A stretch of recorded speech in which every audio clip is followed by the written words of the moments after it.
Olá, aqui é o professor Elton, tenho 38 anos, sou casado, sou professor de literatura, faço um trabalho aqui na internet também, no meu Instagram, e sou autor de alguns livros. No final eu mostro aqui para vocês e falo um pouquinho sobre um deles, mas hoje eu quero, de maneira muito especial, para você que é pai, você que é estudante, você que é professor ou artista, que usa da sua arte, use de toda a sua criatividade, da sua imaginação para trazer aos seus filhos valores. É disso que eu quero falar. O tema da minha breve reflexão será a importância de um imaginário bem construído para alcançarmos os valores. Esses valores são os valores supremos, a beleza, a verdade e a bondade. Mas como isso pode acontecer na vida do meu filho, professor Elton?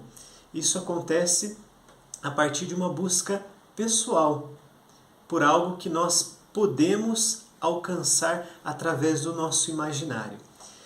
E buscando isso pela literatura, pela música, pelos bons filmes, a sétima arte, todas as expressões artísticas do belo, as artes do belo, como vai dizer Santo Tomás de Aquino, nós teremos condições de bem educar o nosso imaginário e, consequentemente, produziremos arte e educaremos os nossos filhos para ter aí um arcabouço de símbolos que os prepararão para a realidade da vida. Como assim? Quanto mais imaginativo for o seu filho, a sua filha, o seu aluno, e entenda essa imaginação como uma construção boa, salutar, de símbolos de valores e de virtudes. Quanto maior for o nosso horizonte imaginativo de valores, melhor nós estaremos preparados para a realidade dos nossos dias. Então, uma pessoa que tem uma imaginação fértil não deve ser confundida com uma pessoa alienada. Muito pelo contrário, se essa imaginação estiver bem formada pelos clássicos da literatura, que de maneira especial eu trato no meu apostolado e vou falar brevemente aqui nesse vídeo, mas também bons filmes, mas também boas histórias que você pode contar todas as noites para os seus filhos, que você pode e deve ler.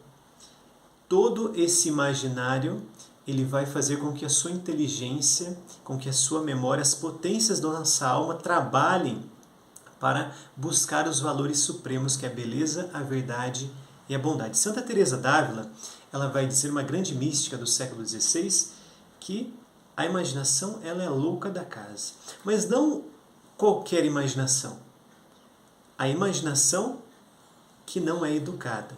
A imaginação que está deformada, é a louca da casa. Mas uma imaginação bem educada, com valores, ela é uma ferramenta eficaz. O próprio Jesus, ao longo do Evangelho, ele vai demonstrar o quanto ele tinha uma imaginação, o quanto ele tinha uma capacidade de ensinar através de boas histórias. A literatura católica surge através do próprio Verbo Divino encarnado. Nosso Senhor Jesus, quando vai contar parábolas, ele vai falar de verdades eternas, ele vai falar desses valores supremos que estavam encarnados nele como a própria verdade encarnada, como o sumo bem ali encarnado, como a beleza maior e suma beleza que nós temos, que é o próprio Cristo. Ele contará histórias para falar desses valores. Ele contará parábolas para falar sobre o reino, para falar para um povo simples, mas um povo que tinha ali uma sede de imagens. Eles queriam entender o que era a salvação, o que era o reino de Deus. E assim Jesus vai usar da natureza para falar, vai usar das ovelhas, dos animais, vai falar a respeito das árvores, vai falar a respeito do homem do campo, do pastor. Uma das histórias mais incríveis jamais escritas foi a parábola do filho pródigo, foi contada pelo grande poeta, nosso Senhor Jesus Cristo. pelo grande escritor, o grande contador de histórias, Jesus de Nazaré. Então nós podemos e devemos educar o imaginário dos nossos filhos com boas histórias. Somente com histórias bíblicas, Elton? Não. É um grande dilema que pais, homeschooling e educadores de boa vontade, católicos, cristãos têm a respeito da literatura clássica. Ah, Elton, mas os mitos gregos, é tudo mentira, essas coisas eu devo ensinar para os meus filhos? Entenda que a mitologia ela é uma verdade simbólica. Como assim, Elton? Por mais que aqueles deuses eles não tenham existido, eles são as suas atitudes muitas vezes são distantes da nossa relação com o nosso Deus único e verdadeiro, nós que somos monoteístas, que temos um único Deus. Para os gregos, né, que eram panteístas, tinham centenas de deuses, existia ali verdades simbólicas, existiam ali grandes ensinamentos, e isso pode nos ajudar, através da literatura clássica, a entender um pouco mais sobre a nossa vida. Por exemplo, ali no mito em que Ícaro ele vai voar com uma asa construída por seu pai. Eles estão presos ali no labirinto do Minotauro, e Dédalo, seu pai, vai dizer: olha, não voe tão próximo ao céu e também não voe tão baixo, próximo ao mar. Ou seja, a simbologia do equilíbrio, da virtude. Mas, diante da liberdade sem responsabilidade, Ícaro ele vai se aproximar cada vez mais do sol. Imagine só, um homem que não foi feito para voar, ali como um ser alado. Ícaro vai se sentindo vaidoso, vai se empolgando, vai ficando cada vez mais cego por aquela falsa liberdade sem responsabilidade. E ele acaba se aproximando do sol, e o mito vai dizer que ele cai nas águas. Então, esse ensinamento ele pode ser e deve ser canalizado para a busca das virtudes, do equilíbrio, o quanto nós podemos e devemos ensinar os nossos filhos a ter temperança, a ter prudência, a ter humildade.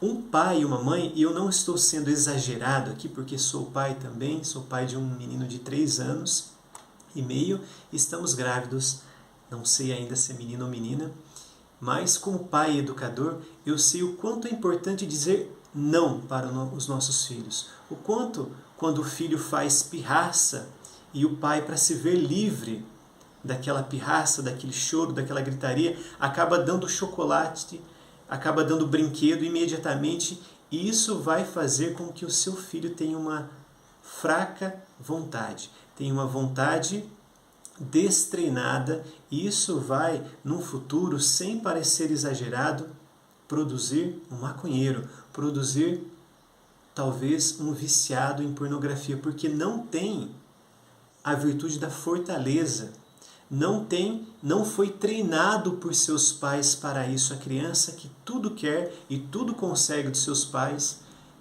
não será capaz de dizer não para as coisas que o mundo tem para nos oferecer e nos apresenta de maneira muito, muito mais criativa do que nós podemos imaginar. Por exemplo, nós temos aí visto a grande polêmica a respeito do Superman gay.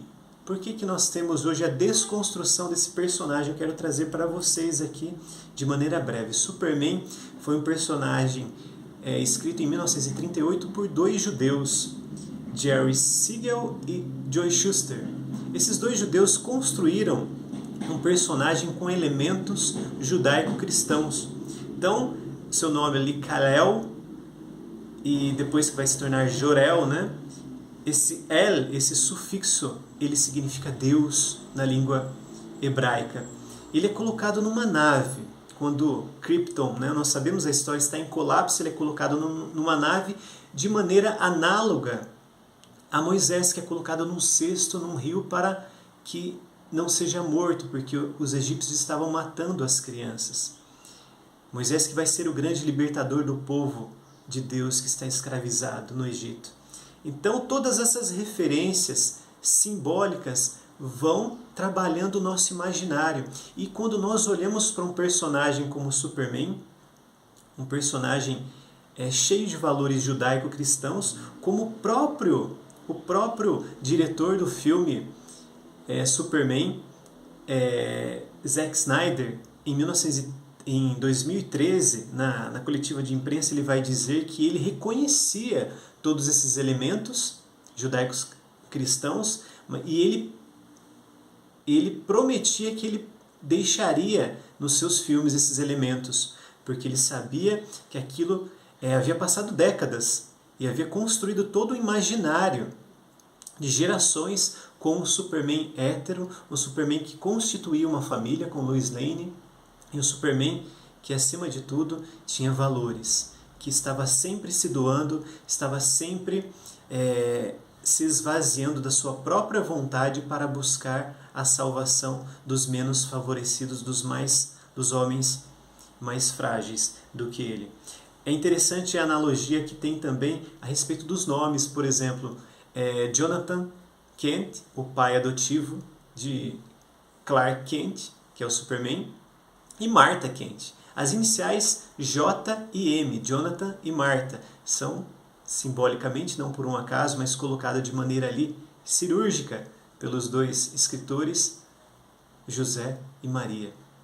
Também Superman nasce numa família muito humilde e dali ele vai conseguir, aos 30 anos, e o filme deixa muito claro isso, o filme mais antigo, ele vai começar a sua missão a exemplo de Cristo.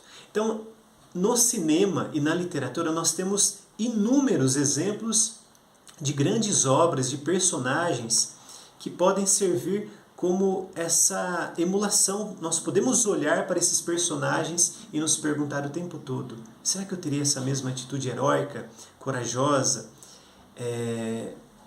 desprendida de sacrifício, ou será que eu teria essa mesma atitude covarde, egoísta, invejosa, como por exemplo nos clássicos do grande escritor elisabetano William Shakespeare, o grande poeta e dramaturgo inglês, que vai colocar ali nas suas tragédias inúmeros personagens que nós podemos trazer o tempo todo de maneira reflexiva para o nosso exame de consciência, como por exemplo é Iago. Iago, ele é um personagem terrível, aquele personagem que não é descaradamente mau, mas que vai provocar ali a maldade nos outros personagens, de maneira diabólica. E quantas vezes nós podemos olhar para a nossa vida e perceber que o pecado em nós, os vícios em nós, nos provocam também essa inveja, provocam também a maledicência e fazem com que nós tenhamos atitudes parecidas com as atitudes de Iago. Então nós precisamos e podemos o tempo todo olhar para essas referências.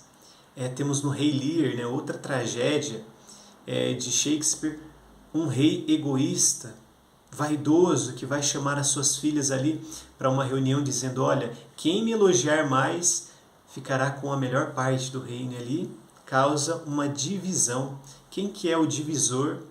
Senão o próprio diabo, a palavra diabolos, aquele que divide. Esse pai, de maneira vaidosa, vai fazer com que as filhas se dividam, e a única filha que se mostra sincera vai ser ali expulsa do reino, vai perder o direito à herança. Mas todas essas grandes histórias, elas têm duas características fundamentais. Isso nós podemos trazer para os nossos filhos, que é a temporalidade. Essas histórias, elas serviram há 200 a 300 anos atrás, há mais de 2000 anos atrás, como a Ilíada, a Odisseia, mas elas também servirão daqui a 100, 200, 500 anos, porque elas são atemporais e elas são transcendentes. Você não consegue ler uma história como essas sem ter o desejo de emulação, de imitar aquele personagem, de transcender junto com aquele personagem. Por isso que nós vamos às lágrimas diante de uma grande história. Por isso que nós ficamos ali com aquela ira boa, né? No bom sentido, de aquele senso de justiça diante de uma boa história. Por isso que nós nos compadecemos, por isso que nós saímos diante de uma história como essa, seja na literatura como no cinema e outras expressões artísticas, com o desejo de olharmos para a nossa vida e vivermos melhor. Porque a nossa vida ela é muito estreita, nós não temos capacidade de abranger todos os significados, todas as experiências humanas. A literatura ela pode. A literatura ela vai fazer com que o nosso imaginário alcance situações que nós jamais viveríamos. Nós jamais teríamos condições, por exemplo, de participar de uma batalha medieval, mas a literatura trará para nós o desejo da coragem daqueles valentes guerreiros, daqueles homens que se lançavam ao mar sem saber se iriam voltar, e como dirá ali o poeta português Fernando Pessoa, que as lágrimas, o mar salgado, né, são as lágrimas do povo português. Essas são as lágrimas do povo que ficou a esperar, das noivas que ficaram a ver navios, esperando o regresso dos seus heróis, dos seus amados, filhos que ficaram órfãos. Mas valeu a pena? Tudo vale a pena se a alma não é pequena. Vale a pena nós educarmos, investirmos no imaginário dos nossos filhos, através das grandes histórias de Tolkien, por exemplo, através do famoso Hobbit, que é um pequeno inglês ali, que nós podemos olhar para ele e dizer quantas vezes nós temos essa pequenez do Hobbit, mas não no sentido humilde, esse comodismo. Nós estamos ali intocados, né? Como vai dizer o próprio autor, num buraco vivia um hobbit. Quantas vezes nós queremos nos esconder, ficar no comodismo dos nossos horários para tomar chá? Para que aventuras na nossa vida, se elas atrapalham o chá da tarde, nos nossos lenços brancos? Mas essa jornada do herói, a qual nós somos chamados, você e eu somos chamados todos os dias a nos levantarmos e irmos buscar o sustento para as nossas casas, educarmos os nossos filhos da melhor maneira possível, da maneira mais virtuosa que nós pudermos educar. Essa é a jornada ao qual nós somos chamados. Essa é a nossa batalha, a busca pelos valores supremos, a busca pela santidade. E assim como esse hobbit vai ouvir ali de Gandalf, né, que é também uma figura muito simbólica, é o próprio Cristo profético, ali que vai dizer para ele: olha, você não voltará da mesma forma que você saiu dessa jornada. Nós, ao abrirmos um livro, depois de uma grande história, uma história transcendente, atemporal, um grande clássico da literatura, nós não fechamos o livro da mesma forma. As nossas vidas são impactadas. Eu quero te instigar a ter uma vida de leitura mais séria, uma vida de estudos um pouco mais organizada, para que você tenha condições de educar o seu imaginário, que você possa ter essa atenção também para com os seus filhos. Não deixar os seus filhos diante das telas, onde qualquer youtuber de cabelo roxo, que vende milhões de livros, que tem milhões de acessos ali, mas só ensina bobagem, contra valores. Ensinam que os filhos não devem obedecer os seus pais. Ensinam a desconstruir as grandes instituições, a igreja e a própria família. Nós somos chamados, e eu quero fazer essa convocação, a educarmos o nosso imaginário. Eu quero finalizar essa breve reflexão com uma frase desse livro aqui, de um grande crítico literário católico também, Northrop Frye, A Imaginação Educada, onde ele vai dizer o seguinte: o ponto simples é que a literatura pertence ao mundo que o homem constrói, e não ao mundo que ele vê, pertence ao seu lar e não ao seu ambiente. Eu volto a dizer, a literatura, ela nos possibilita muitos mundos e vidas, experiências que nós não teríamos condições de viver. Por isso que o mundo está tão pobre, intelectualmente, tão pobre linguisticamente. As pessoas não conseguem mais falar aquilo que elas sentem. Você pergunta para um jovem, um adolescente, o que você está sentindo? Ele não sabe expressar isso em palavras, porque não tem um repertório simbólico, não tem um repertório linguístico, literário, nem para dizer como ele se sente. Tamanha a deformação do seu imaginário. Mas é preciso resgatar, é preciso retomar através de uma imaginação educada, a educação para os valores supremos dos nossos filhos. Eu deixo aqui o meu abraço, uma boa participação a todos nesse grande evento que vem marcar a nossa história, que é o Christian Day. Forte abraço, me acompanhe, se possível, também nas redes sociais para fortalecer o nosso apostolado. Fiquem com Deus.